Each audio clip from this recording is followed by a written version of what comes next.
Listen, sorry to interrupt, but it really is important for us. If you can just hit the like and subscribe button, that allows us to bring you the very best financial intelligence and the best guests on the planet. Anyway, appreciate it. Like and subscribe.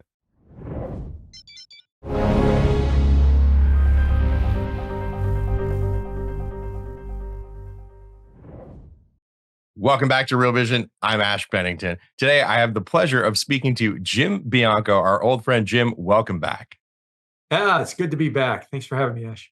It's great to have you with us. Listen, before I get started here, I wanted to mention that Real Vision is organizing an in-person event. The crypto gathering will take place in Miami at the end of January. For details and to secure your ticket, go to realvision.com/CG 2025. That's CG 2025. You can still get discounted tickets. Offer ends November 28th. Jim, it's so great to have you back with us. Listen, back in the old days, we used to do Real Vision Daily Briefing. We only had you for 30 minutes. Then we get to do a true deep dive today. We got you for the full hour. Couldn't be more excited to have you with us. Yeah, I'm looking forward to it. Where do you want to start?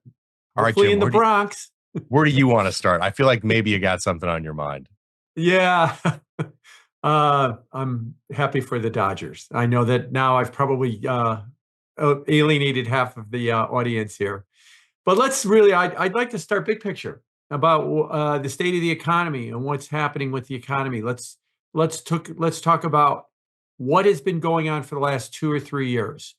And in the last 2 or 3 years, Wall Street has been constantly talking about weakness here, slowdown here, worries about something here or there. And we've termed this the soft landing or the hard landing. But yet what the economy has been doing consistently is, to stick with the metaphor, no landing. It has been showing signs of strength. It has been showing signs of resiliency. And that's been happening again with the latest set of data, especially since the Fed cut rates about 6 weeks ago. And I think that this is the real story right now, is what is the true state of the economy? And I think more and more people are coming around to it's fine and it doesn't need rate cuts. Now, there's a complicating factor that's coming into the economy between now and the end of the year. And that is the 2 hurricanes, Helene and Milton, that came ashore, in late September, early October. The ongoing Boeing strike, which is getting really ugly. It's probably the most undercovered financial story right now, what's happening with that Boeing strike out in Washington State. And the big round of layoffs by Stellantis in Michigan. Stellantis is the old Chrysler. And if you sum it all up, these cross currents are going to impact the economic data. So if I said to you that the economy is looking very good and the Fed doesn't need to cut rates, it might be till January till we get a clear vision of what's going on with the economy right now. Friday's payroll number, Wall Street, it's one of these rare numbers where the Wall Street estimates are between minus 10,000 jobs and 200,000 jobs. That is a massive gap. Now, why is that? The minus 10,000 has got a lot of weather and Boeing suppliers assumed in it, and that could very well be correct.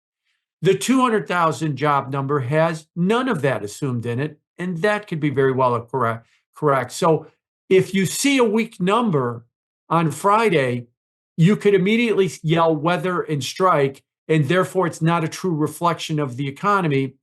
If you see a strong number, you could say, yeah, but that's no weather and no strike, and that those things might be coming next month or in the revisions, and that could still be an incorrect view of the economy. So it's going to be very difficult for the economic data for the next 2 months or so to really dislodge this argument that the economy is doing very well. Yeah, and to your final point there, which some people may have missed, which is if it comes in hot or it comes in cold, it still could be revised up or down in the months to come. That's correct. Remember, just so everybody knows why this is, most economic data is a survey. The payroll report is a survey. They survey 60,000 businesses. And then they ask the business, how many people do you employ this month? And the survey week was the week of October 6th to the 12th. And remember that Helene came ashore like the 29th of September and really ravaged North Carolina. And Milton came ashore October 9th, the last half of the survey week. Now, about half of the companies in the survey, their payroll processor, whether it's ADP or Gusto, whoever it happens to be, just report the data automatically to the BLS as part of the survey. But half of them have to be surveyed.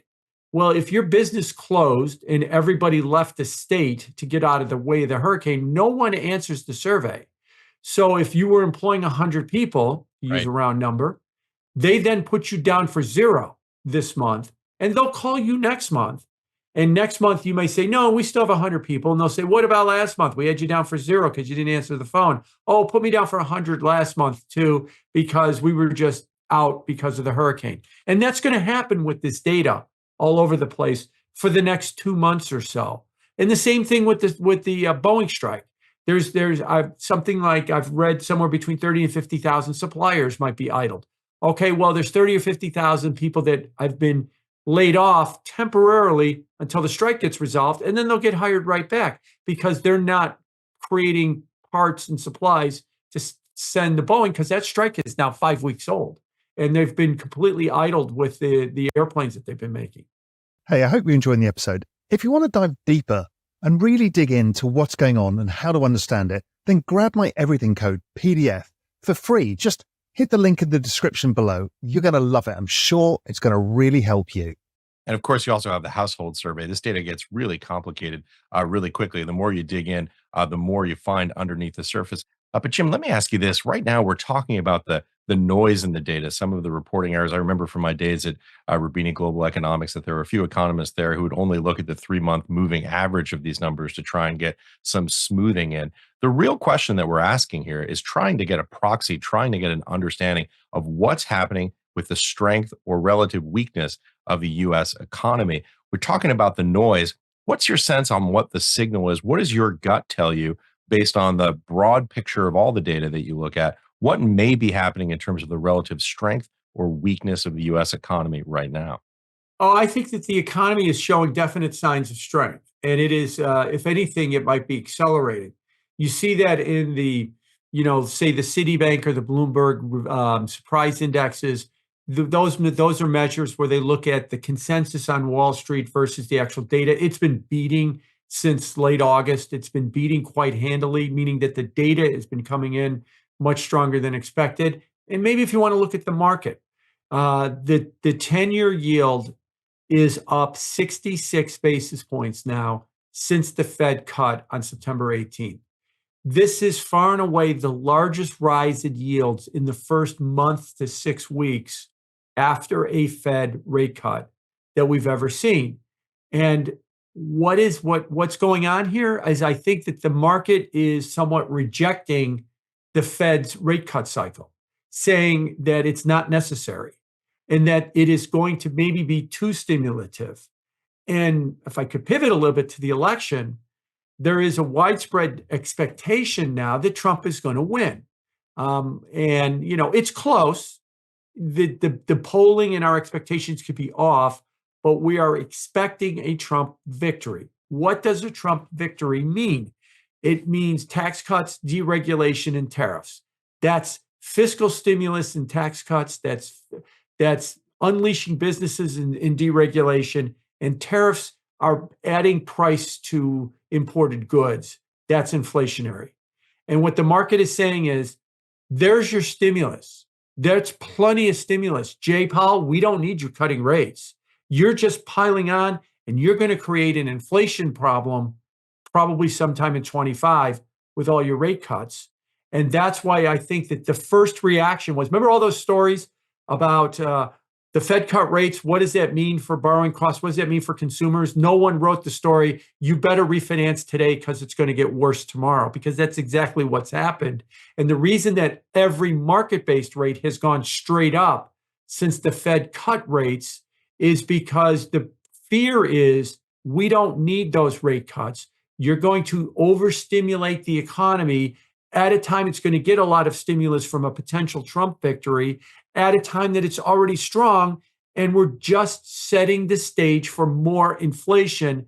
And that's why you're seeing the 10-year yield go straight up in yield, because it's discounting the potential of higher inflation somewhere in 2025. You have so much to talk about here. We've got 3 hours worth of conversation and just that to unpack there. There's so much. We're going to go Rogan here on me and go 3 hours. We'd love to do that. That would be a great show. But listen, let's talk about this, and because this is so important, talking about yields. We'll talk about the election in just a second. So obviously 50 basis point cut, September 18, 2024. You mentioned it there. You can see it on the 2-year chart. You can see it on the 10-year chart as well. You get this dip, and then you get this reversal of the dip. Talk about what's happening. Is this sense that maybe the Fed is losing control of the narrative, that perhaps this inflation pressure, that the fear is in the bond market to see? I mean, I was looking earlier today. I mean, we're still PCE. We're at like 2.3%, 2.2%. There isn't this yet in the data. You haven't seen this inflation, but is it about expectation going forward? I think it's about expectation going forward, and I would argue that it is somewhat in the data. PCE, you're right, is about 2.2, 2.3. CPI is about 2.4. Yeah, it's close enough to 2% for government work, isn't it? Yeah, but what that has come about from is a $30 decline in in crude oil prices, which has brought down gasoline prices by about 40 cents since the spring. Now, if you look at the core numbers, let's use core CPI. It still is not under 3%. And that is a wholly unacceptably too high inflation report, being at 3.2%. Although right now we're using our anchoring bias and saying, well, it's the lowest it's been in 2 years. Yeah, but anything other than the previous 2 or 3 years, and that number would have had everybody breathing in a brown paper bag, hyperventilating about an inflation problem. Now we're saying that core inflation at 3.2% is solved inflation. It's nothing of the sort. So what we're seeing in the headline number is a depression from gasoline prices because of the big drop in crude oil prices. But we're not seeing that being pushed through and anywhere else. And that's where we're at with the data now. You add in all the stimulus that I was talking about, potentially fiscal stimulus with a Trump victory, with the Fed cutting rates. I think that could then, push the inflation story. And let's also remember how the Fed started. They started with 50 basis points, not 25. Right after that meeting, Austin Goolsbee, the president of the Chicago Fed, came out and said that the Fed funds rate at 4.75% to 5%, which is where it is right now, is still restrictive. In other words, in Fed parlance, they have what they think is a neutral rate. The neutral rate is, where do we send rates where they neither stimulate nor restrain the economy? And Goolsbee said it's hundreds of basis points below where we are right now, suggesting low 3s to high 2s is where the neutral rate is. So he said that they went 50, they got hundreds of basis points to go to get to neutral. And I think the market said, whoa, you guys are going way too aggressive here. And you signaled an aggressiveness of 50. 50 basis points in September in and of itself wasn't a problem. It was the signaling with what Goolsbee said, you're going to chop rates hundreds of basis points. We don't need that kind of stimulus. And that's why I think that the market is worried about inflation. And, we'll have to see, what the Fed winds up doing next week. Now, the expectations are, and the market is pricing 25, and that there would be another 25 in December. And again, this could be another bad reaction. You're not getting it, Jay. You're still giving us too much in this strong economy. And because you're giving us too much in this strong economy, we're just going to have to push interest rates even higher. Yeah, meaning push interest rates even higher in the bond market. In market-based rates, the funds rate at the front end of the curve is their signaling device, but market-based rates, will react to what the Fed does, plus a whole other host of indicators and expectations. And if they see the Fed as being too stimulative, that lowering the funds rate makes bank loans cheaper, that makes banks be able to hand out more loans, at cheaper rates, which means companies will ramp up even more economic activity, that the bond market might view that as, oh, we're just going to create more inflation. So therefore, market-based, longer-term market-based rates like the 10-year note would wind up going up in yield.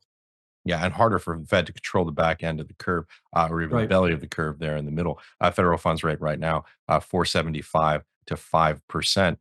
Let's talk a little bit about the impact of inflation and how you see it. I think it's very difficult for people, especially people who don't live in the bond market, people who don't have PhDs in mathematics, to sort of understand the implications of this. They feel it when they go to the grocery store. They know it in their gut, but it's hard to understand the sort of the way that the math maps onto the reality. I tend to think of inflation, and well, the way that I generally try to explain it is it's a rate.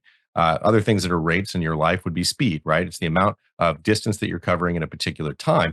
And one of the things that makes inflation so pernicious is that when you have these sustained rates of elevated inflation, even if they're not the sort of terrifying numbers that we saw in the reopening, you have this sustained rate over time, and it leads to significant pain and significant erosion in purchasing power.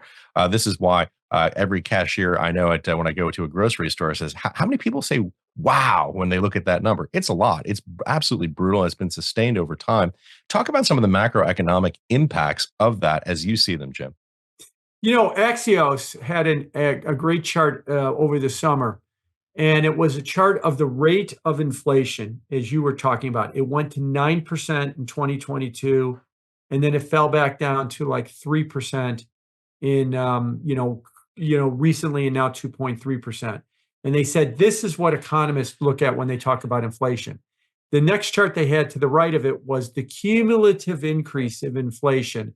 And the average price over the last 4 years is up something like 20 to 22%.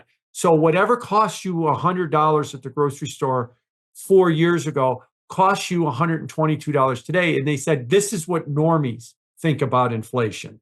And so Right. in this also goes to what you see in the political polling, right? In the political polling, what is the number one issue, bar none? The economy. And what is the biggest part of what they're worried about with the economy? Inflation.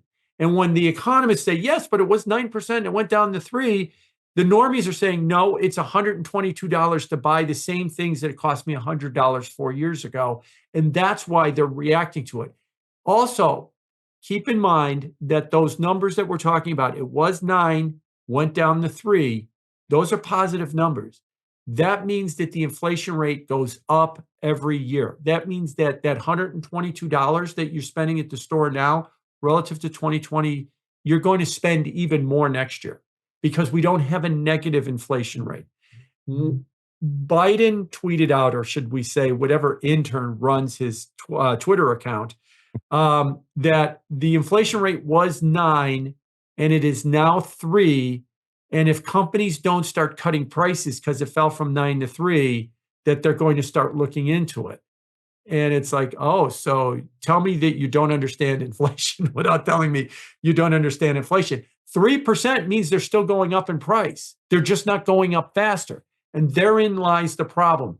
You had a big step increase of inflation in 21 and 22, maybe, into late 22 because of that big 9% bulge.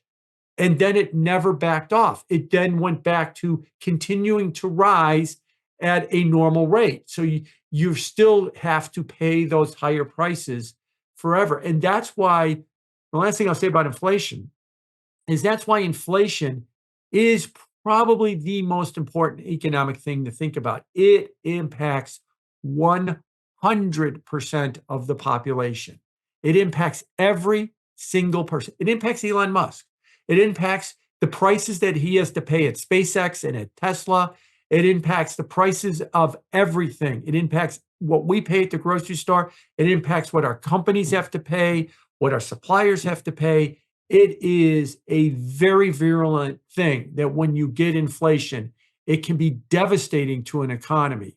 Way worse than unemployment. And as a matter of fact, the last thought I'll give you on this is there was a survey done by one of the political pollsters, and they asked people if you could fix the inflation problem with a 1% rise of the unemployment rate, should that happen? And the overwhelming majority of Americans said, yes, do it.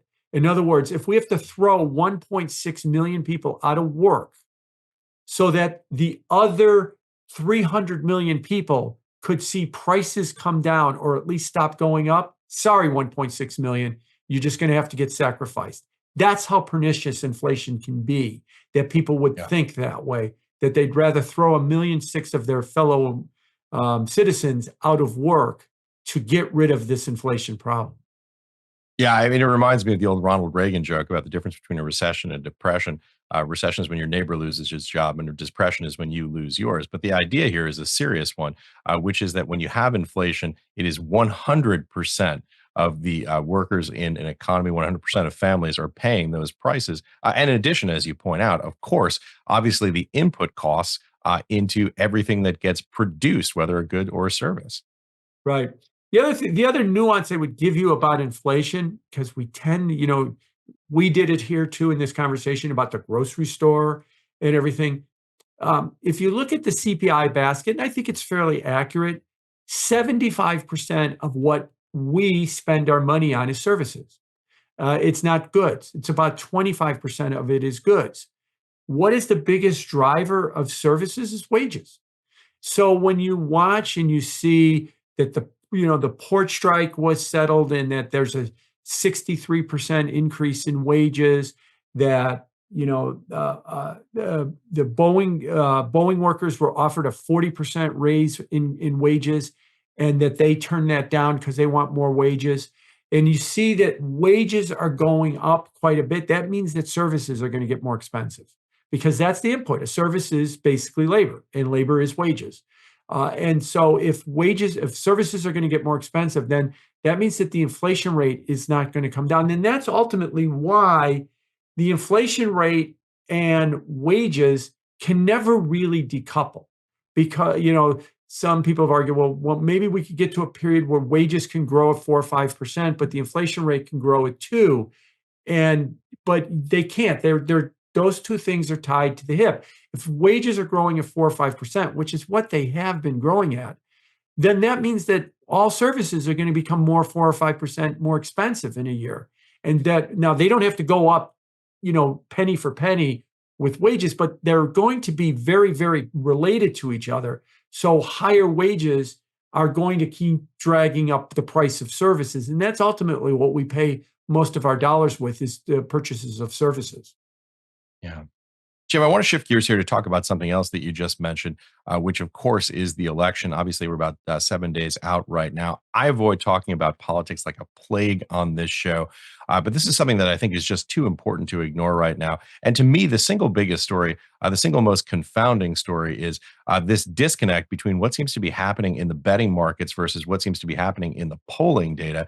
I follow the polling data relatively closely, and it seems like the smartest people in that space are saying it's toss-up. We have absolutely no idea where this is going to land on November 5th or 6th or 7th. I mean, it's just that close that we may not have an outcome the night of the elections. But when you go up to Kalshi, you look at the betting markets, very, very clear lead that Donald Trump has. I'm looking right now on Kalshi, 63 to 37%. Plus, you could say risk asset markets pricing in a Trump win. What's happening with the disconnect between the money and the polling in this election?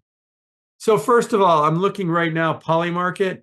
Trump is trading 66.6. So Trump is trading 666. Coincidence or not? I'll let you decide that one. That's the only political statement I'll make here. But let me push back on the premise.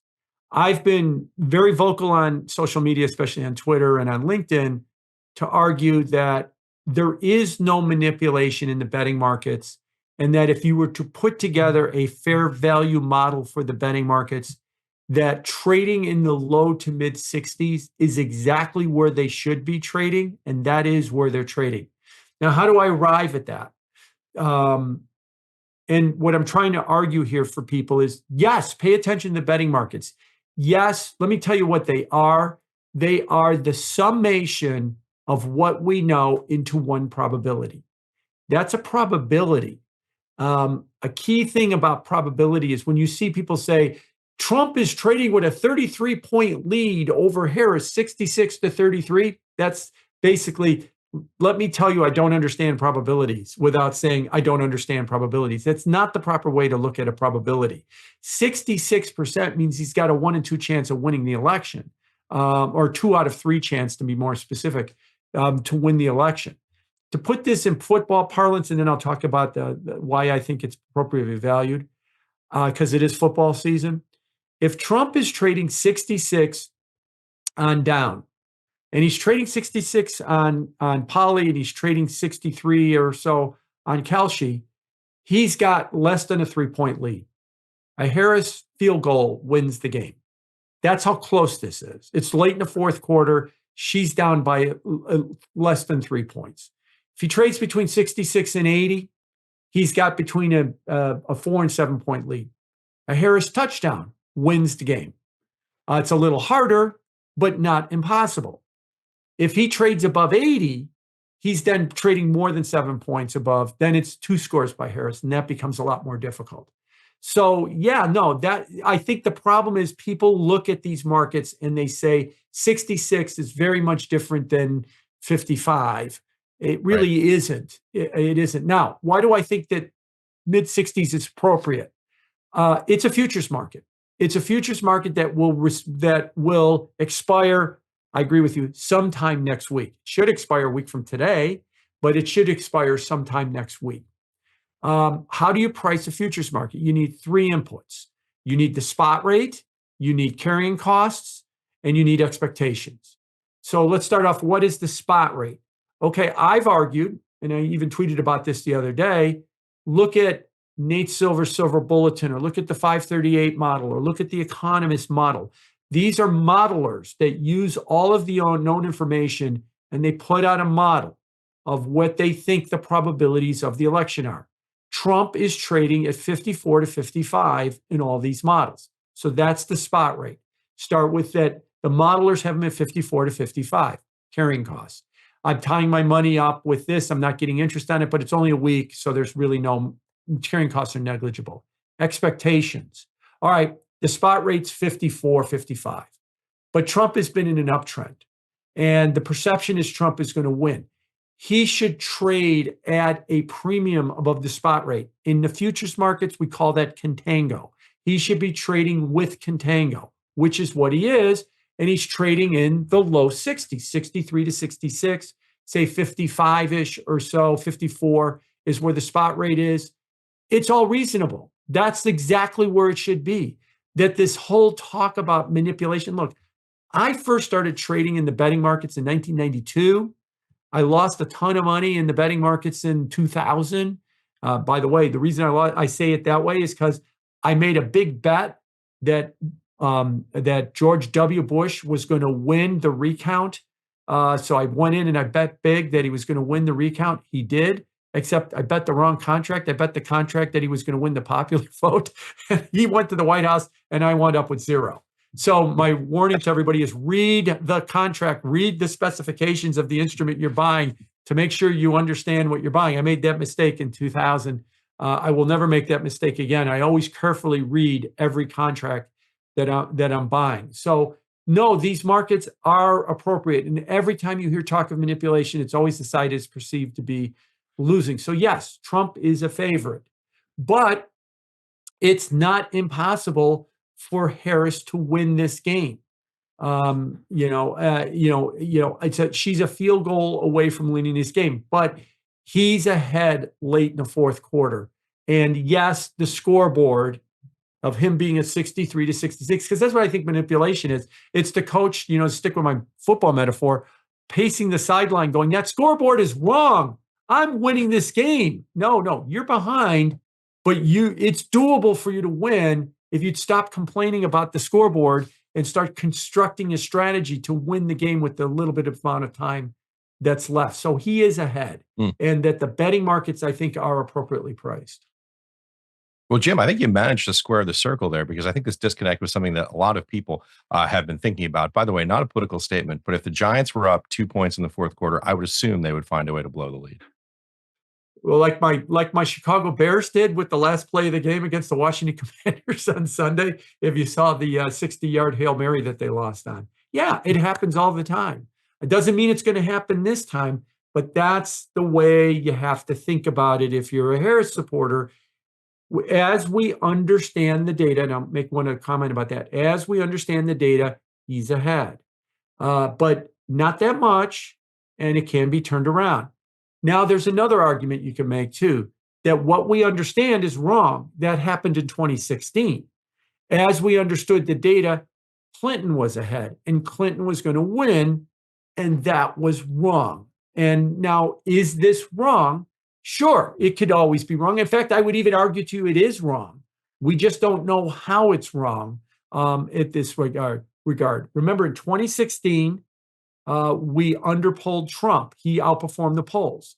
In 2020, we polled Trump again. He actually outperformed the polls by more in 2020 than he did in 2016.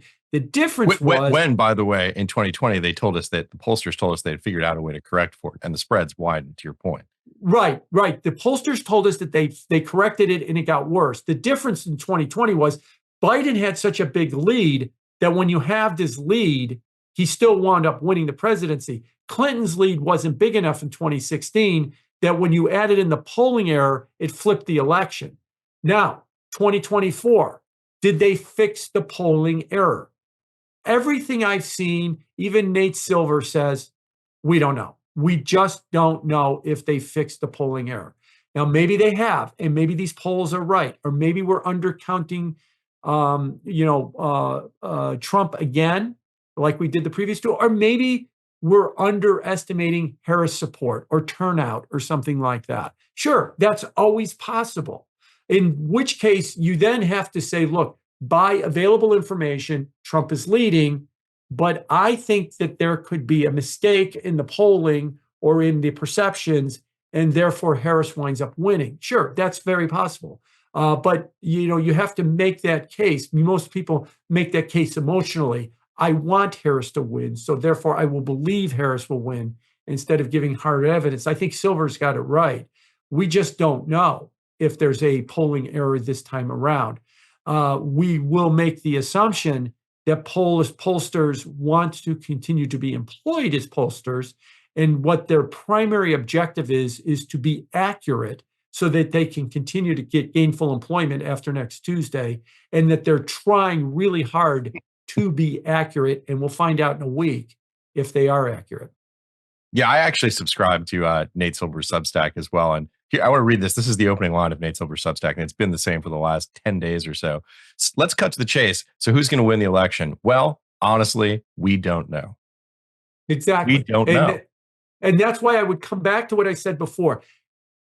People that are arguing 63, 64 is wrong from 55, because his model is at 54, 55% Trump, is wrong.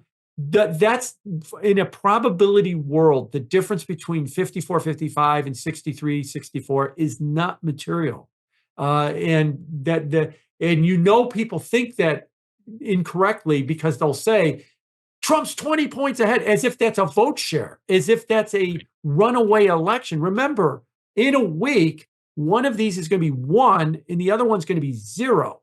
That doesn't mean that Trump won every single vote in the country, because he winds up paying off, $100. It's understanding that these are probabilities, and we overstate the importance of these probabilities by arguing that he should be 5 points lower in the markets. That's not material. But like I said, if you start off with the spot rate of, say, Silver's model at 54, 55, if you look at the chart of all the models and all the polls, and that Trump has been going up, you'd say, okay, the expectation is that trend will continue. He should trade at a premium. And that's how you wind up in the low 60s. And understanding that in a week, it's going to be 1 or 0. So it shouldn't be like a 1-point premium. It should be bigger. And the last thing I'll warn everybody is, hopefully in a week. Yeah, hopefully in a week. It'll be 1 or 0. There's an argument, just as a quick aside, I love this delicious Mark Halperin, who's a political analyst who runs the Two-Way podcast, pointed this out, that there's some pollsters that are saying, because of the sheer amount of people that vote early, and now that the pollsters have been analyzing early votes, there's actually an argument that could be made that they could actually call the election the day before the election.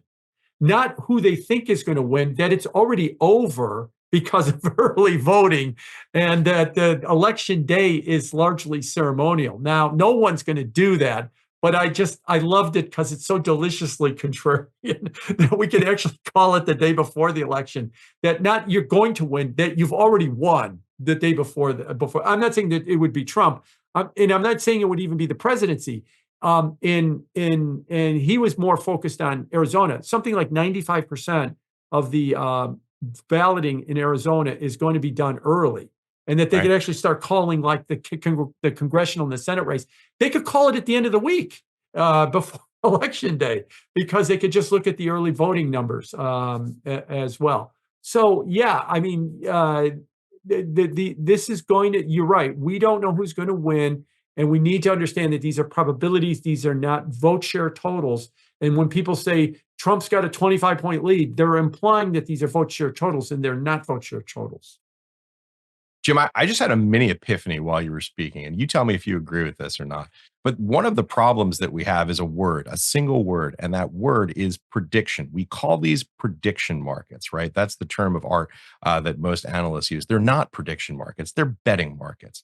You're not predicting, you're betting. You're seeing where you, based on the rate of return, the net present value of the bet, where you're going to get paid. And it's not a prediction, it's a bet.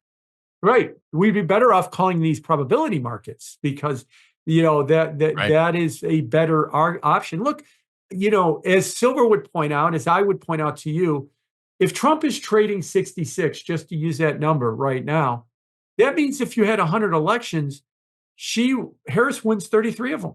That's a significant number. That is not to suggest by any stretch of the, and this could be of the 100 iterations of that, this one could be one of the 33 that she wins. And that's the way you have to start thinking about these markets, instead of stammering around that they're somehow manipulated, or that there's a big whale that's put prices. There's whales in every market, or discounting the idea that it's a bunch of crypto bros that are in their 20s wearing MAGA hats that are voting on it. Make one assumption. Even if that is true, they want to make money. They're trying to make money. If you want to make that argument, then let's just say that Wall Street is full of old white guys. So how could they give an opinion about cosmetic companies? What do they know about cosmetic companies? All these old white portfolio managers. We don't think that, because we assume that the portfolio managers are there to make money. So their demographic doesn't matter. Same thing with the bettors. We assume they're there to make money, and so their demographics shouldn't matter. Let's shift gears here and talk a little bit about U.S. equity markets, as we're talking about pricing in net present value, future cash flows. Let's talk a little bit. Obviously, 6-week winning streak snapped last week.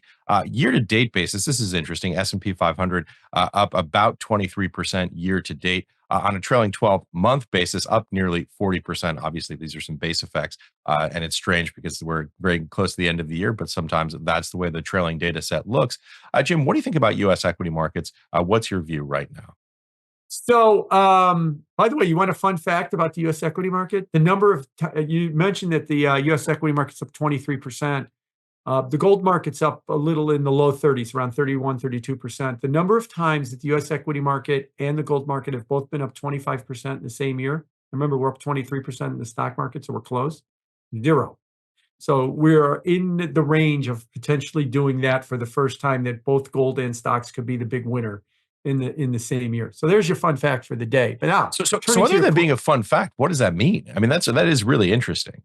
Yeah, that is it is interesting. And I think if I was to give you an explanation of that, is what I believe has been the primary driver of gold this year has been and most of it has come in the second half of the year.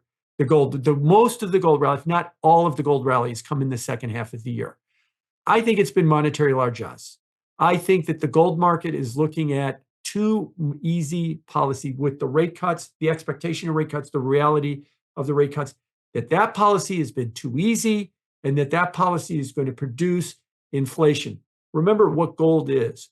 gold is a hedge against uncertainty and bad things, whether it's war, it's pandemics, or it's inflation. It's not only inflation. It's what you buy when you think bad stuff's going to happen. And inflation falls into that category. But that monetary excess also could lead to strong nominal growth in the economy. Nominal growth means real growth plus inflation, the two together. If I'm running a business and I've got strong nominal growth, I can both raise my prices and people are walking in the door to buy things because the economy is moving forward, unlike Europe, which is a whole nother issue, which their economies are in the opposite. They're a mess, they're in recession or very close to recession. Ours is very, very strong. But if you have strong nominal growth, that's good for corporate earnings. That's good for the discounted cash flows. And that continues to push the equity market higher. Now, let me tangent this and throw in another argument here. Dr. Jeremy Siegel, who wrote the book Stocks for the Long Run. In the book, he talked about what should you expect for stocks going forward. Now, what they've done, 23% this year, 20% last year, big negative in 22. But what should you reasonably expect for the stock market going forward? If you take the inverse of the PE ratio is in the low 20s, and you take the inverse of the PE and you add 2 or 3% real, you can look it up in the book, and I'll give you the bottom line. A reasonable expectation for the stock market for the next several years is it returns you somewhere between, say, 6 and 8% a year. So it goes up 6 to 8% a year, somewhere in that range. It could go up 16% one year, 0 the next year, but that's what you should expect. Sure, you could get more, but that's what you should expect. Okay, this was 2019, and we were saying, look, the stock market's going to give you 6 to 8%. But the bond market's somewhere between 0 and 2. We used to scream the word TINA. There is no alternative. You got to get all your money out of bonds and you got to get into stocks because stocks have return. Bonds don't because of their low yield. Today, you don't hear anybody talking about TINA because now take the Bloomberg Aggregate Index. Its yield is about 4.8%. It is offering you about 2/3 of the yield is offering about 2/3 of the return of the stock market with probably 1/4 to 1/5 of its risk. And at this point, a bad year in the bond market will probably be a 0 return. A bad year in the stock market would be a down 20% return. So what I'm arguing is the stock market has competition, and the competition is the bond market. Now, I know some people that are more crypto-oriented will, no, the stock market's supposed to go up, 20% a month or 20% a quarter. Bitcoin's supposed to go up 8% a month. These are high-risk investments, but the broader market should be about a 6 to 8% return. And in a world of 5% or high 4s interest rates, that is real competition. Two other things about that. One, the flows in the bond funds this year is the highest it's ever been. And there's still 2 more months left in the year. And we've already set the yearly record. And in second, this becomes the issue with the bond market. I've argued that as rates go up, that the bond funds become more attractive relative to stock funds. I could get most of the gains that the stock market would offer me with a lot less risk because of the big yield in the bond market. Sign me up. Who does that? The people that have money. Who are the people that have money? Boomers. It's always going to be the way the world works. The older people have most of the money. In 20 years, the Gen Zers are going to turn up their nose and make fun of all those 60-year-old millennials that they have all the money. And in 50 years, Gen Alpha is going to make fun of Gen Z being a bunch of 60-year-olds that have all the money. That's just the way the world works. So the boomers have all the money. What is a bear market? Bear market is time, not price. What do I mean by that? Sure, the stock market might sell off and it might go down and it might chop around sideways for a couple of years. If you're 35 years old, great. I wish we would have a sell-off so I could buy in cheaper and not going to add dollar cost average at much lower prices. And then after several years, it's footing and it has another 20-year run. But if you're 65 years old, and I said that the stock market might be peaking and it might go into a sideways chop for 5 or 8 years, you might be correct to say, isn't that half my life expectancy? I don't have time, that kind of time to wait around for the stock market to get its footing again. No, those bonds are offering me most of what the stock market could get with a lot less risk. I'll take those. And so that's why I think that the bond market is now offering real competition to the stock market. So as yields go above, the 10-year yield goes above 4.25, that's the point we've argued with it right now, the stock market starts to hit a headwind. And that's been happening with it for the last couple of weeks. It, peaked on the 14th of October, and it's been kind of chopping sideways. And I think really what it is that it's yields. We're fine. The move from 360 on the 10-year note, which is where it was in late September, to about 420 didn't bother the stock market. But as you get above 4.25 and you start creeping up above that number, the stock market starts to get bothered by higher and higher yields because of the competition that the bond market offers. Jim, extremely well explained. We've gone from Tina to Tia. There is an alternative, 4.333 on my screen right now on the 10-year Treasury yield. By the way, this is a perfect lead into a question that we just got from Paul E., one of our viewers, who wants to know, for those who are retired and looking for yield income, what duration do you think we should focus on to lock in income? A great question and very much on point here. So I'm going to be very careful in answering this question because there's a bit of a conflict of interest in this question answered. And I'll give you the conflict of interest. I do manage an ETF, or to be more specific, I manage an index called the Bianco Total Return Index.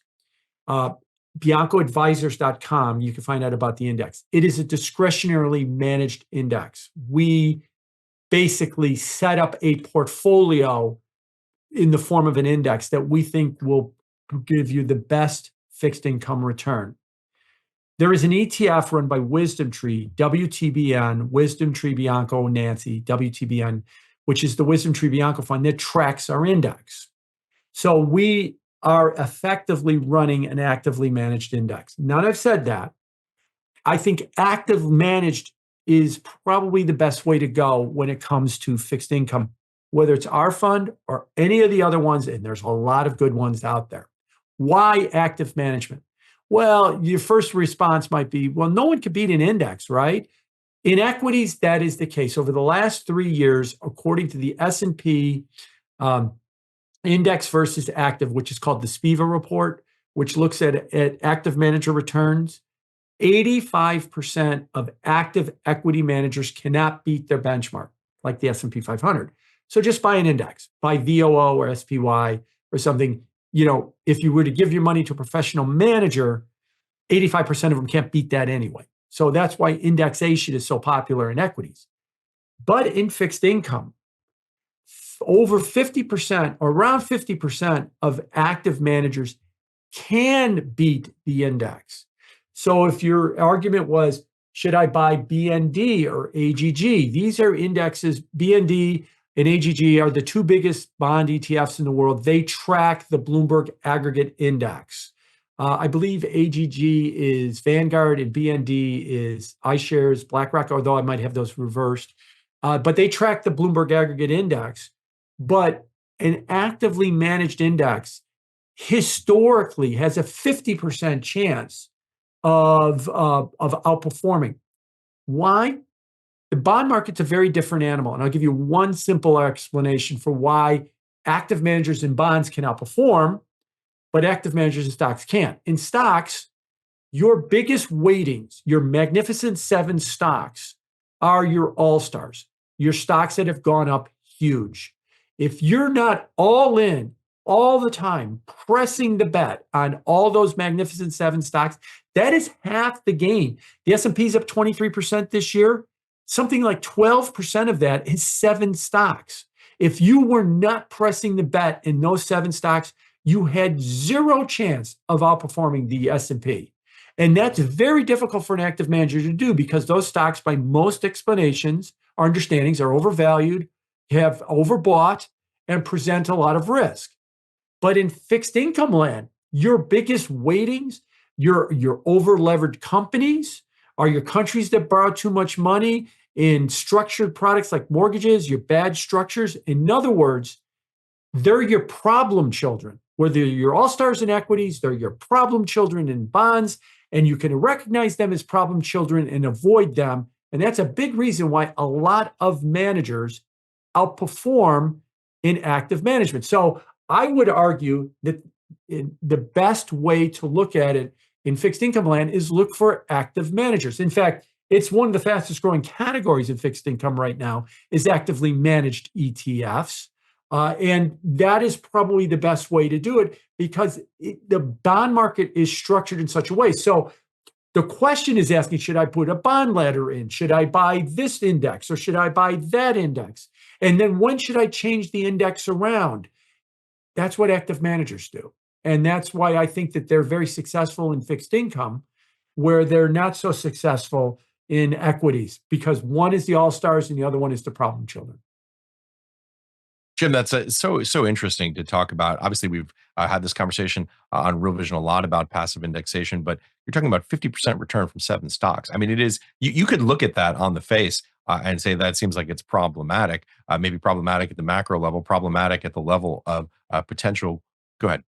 I would say this, 50% of the return from 7 stocks, and that their weighting is something like 27% of the S&P, those 7 stocks. That's unprecedented. That there is no, when was the last time 50%? Well, 50% came from 7 stocks. When the stock market was up 1%, or when the stock market was up 0.5%. But when it was up 20 odd percent and 10%, 10 full percentage points of the S&P's return came from 7 stocks, unprecedented. Not in 2000, not during the Nifty 50s in the 1970s. There's no, not even in the late 1920s. Before the stock market crashed to 29, did we see this big a concentration of stocks have such a big weighting and drive such a big portion of the returns? Now, you may say that sounds ominous. I wouldn't disagree with you, but I would warn, we have no example of a historical example of how this resolves itself. I could give you a pessimistic way it resolves itself. I could give you an optimistic way it resolves itself. But what I can't give you is a historical example of how it's resolved itself. Yeah, such a good point. Jim, one other thing I want to ask you. I know you've got a hard stop here at 11:30. Bitcoin creeping up to 72,000 on my screen right now. 71,937 looks like. What's your outlook on Bitcoin? What's the expectation here? Is this pricing in a Trump victory and the expectation of regulatory clarity? I do have a few minutes past 11:30 right now, maybe about 10. So if you wanted to go a little bit longer. But to answer your question, I think you're right with the way you structured the question. Remember that in July, Trump went and spoke at Bitcoin Nashville. And he cemented the idea at that conference that the orange coin and the orange man are kind of joined. It is a partisan coin. So you like that one, huh, Ash? So part of what's going on with Bitcoin is it's rallying the same way that DJT is rallying. I've got it up on my screen. The Trump media stock is going absolutely vertical, and the 66%, that we talked about in the betting markets and everything else. That Bitcoin is part of that. Now, is this buy the rumor that Trump's going to win and sell the news on the election? Or is this something more than just the election that is been unfolding in Bitcoin? 2 things I'd also want to throw out about Bitcoin. I've been somewhat critical of the ETFs, not that they're a bad product, but that I've argued that they're a cannibalization product. The price of Bitcoin peaked to 74,000 back in March. Why are we sitting here in late October when there's been all this money that's gone into these ETFs? Something like, $23 billion or so year to date, smashed every record for a new ETF launch that we've ever seen. And we're still 6 months out and we still haven't made a new all-time high. Because where did that $23 billion come from? Now, everybody wants to say boomers. It's come from boomers that have never owned Bitcoin and that they're now buying the ETF because they can. No, I think the vast majority of it is coming from Coinbase accounts, Kraken accounts, Gemini accounts, cold storage wallets. It's already money that was in the coin to begin with. It's just transformed itself into a TradFi account. And ultimately, that I've argued is worrisome, because what that is saying to you is, that whole online community with cold storage accounts and everything else, it sucks. I would rather have my money in a regulated account.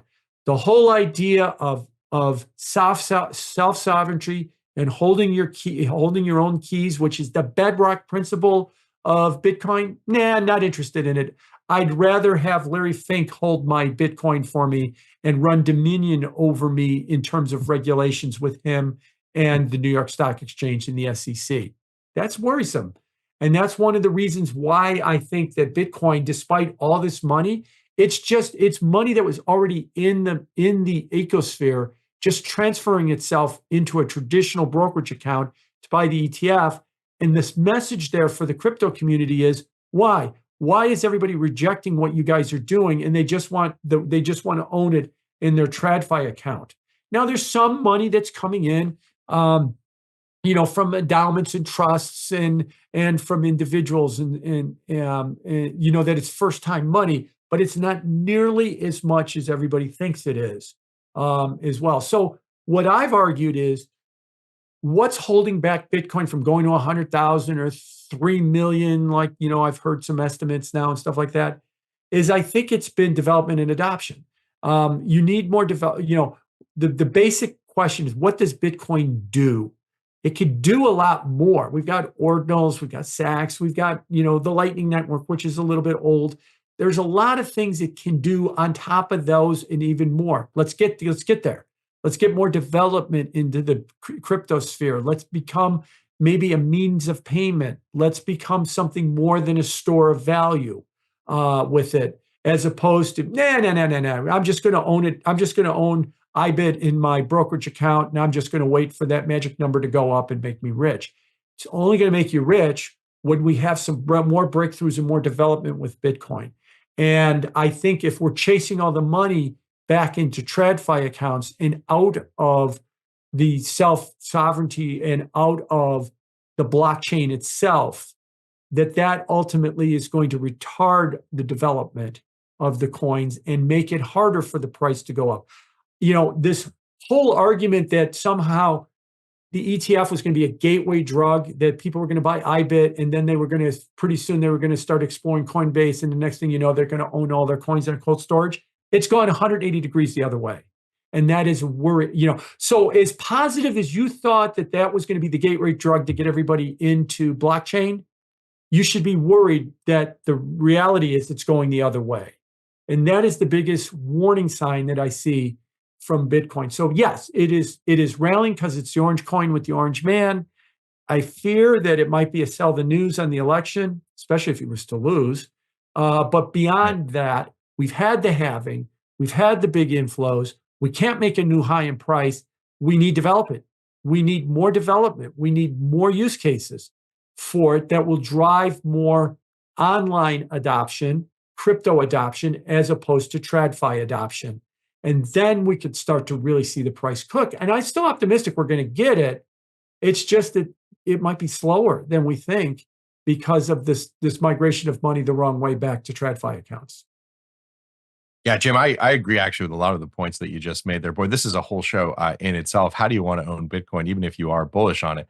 And I think obviously there are a lot of options. And I think quite clearly, you would have been far better off trusting your money with Larry Fink than you would have with Sam Bankman-Fried. The worst way to own Bitcoin is an offshore exchange that's unregulated and that goes belly up. People lost huge amounts of money. Obviously, with the distributions, they're getting it back in with interest, but still a pretty terrible ride for those who did it. If you were on a regulated or at least publicly traded, I guess I should say might be the proper term of art, onshore exchange like Coinbase, you did just fine. But by the way, people who are very passionate about Bitcoin, as you point out, would say not your keys, not your coins. people have lost money with self-custody, right? It is not an easy thing to do if you don't do it exactly correctly. And I think you're spot on by saying what the space really needs is more development, which I think is going to come. It's a process.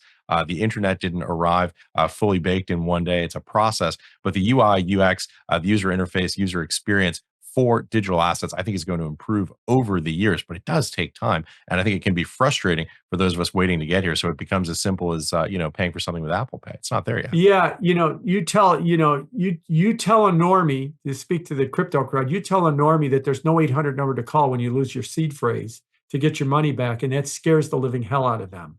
And multi-sig might be an answer to that, or there might be other kind of recovery solutions for that. But that's a big reason why I think a lot of normies are deathly afraid of basically owning their own keys. In the case of some regulated entities like a bank trust department or a pension plan or a trust or an endowment, they're even afraid to own it in that format because I might employ Ash Bennington, and Ash might know the seed phrase as part of his job working for my endowment.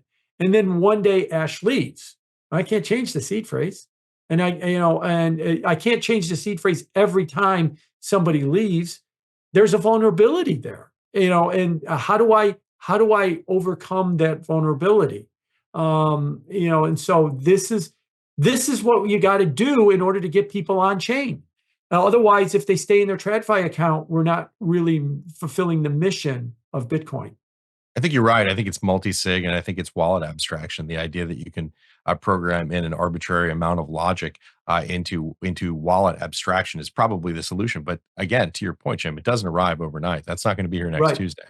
Those are you're right. Those are the solutions. But you know what? It's October 29th, and they're not here now. And that's the are they going to be here tomorrow? Then we could start making the case to the iBit crowd. Come this way instead of going the other way, but they're not here yet. I will never miss an opportunity to run long on a Jim Bianco show, but I know you do have to go in a couple of minutes. So I want to give you this opportunity. Final thoughts, key takeaways. We've covered a lot of ground here. We did the big picture from where we are today on September 29th. What do you think's happening? Big picture. What do people need to watch going forward until you can rejoin us again on Real Vision? Well, other than the election, I do think that they should basically watch interest rates. And keep in mind the simple fact that rising interest rates are neither good or bad. Falling interest rates are neither good or bad. You have to ask the question why they're rising. So since they're rising, I'll stick with that one. Are they rising because economic growth is growing? And so therefore, to borrow money in a fast-growing economy, you can pay a higher rate of interest, and the banks can charge a higher rate of interest, and you'll happily pay it because your opportunities are such that you can make money with a higher rate of interest. That's good. Are interest rates rising because your purchasing power is being devalued because of inflation, and you need more dollars to buy the same thing? Remember, we talked about $100 to $122 in 4 years at the grocery store. That's bad. So as interest rates rise, the question we have to ask ourselves, is it for a good reason or is it for a bad reason? I would suspect that as we continue to creep above 4.25 and stay above there and keep going higher, if the stock market struggles because of rates, it's telling you it's a bad reason. And it's telling you that there's more of an inflation problem. And remember, cannot emphasize as much that that's 100% hits 100% of everybody. So watch interest rates. They're telling you quite a bit, and ask the question, is it the good reason or the bad reason that they're rising? And maybe the stock market will answer that question as we go forward from here. You could argue that up until this point hasn't been a problem because we're very close to the all-time highs. But if rates keep going up from here and the stock market keeps struggling with it, then maybe it is a signal that it is going up for the bad reason, too much inflation or too much fear of inflation, and the Fed cutting rates is only going to make that situation worse. Jim Bianco, awesome conversation, as it always is when you join us here on Real Vision. Thank you so much for joining us. Thank you. Enjoyed it. Hey, and by the way, before I go, I should say, if you're interested in the kind of conversations that we were just having about technology and about digital assets, crypto gathering taking place in Miami at the end of January. Details and to get your ticket, go to realvision.com/CG25, as in crypto gathering, realvision.com CG25, 2025. Have a great afternoon, everybody. Hey, thanks for sticking around to the end. Look, if you enjoyed it, hit the subscribe button and check out the video here on the right-hand side. I'm sure you'll enjoy that one as well. And if you're ready for more, go to realvision.com/join. I'll see you there.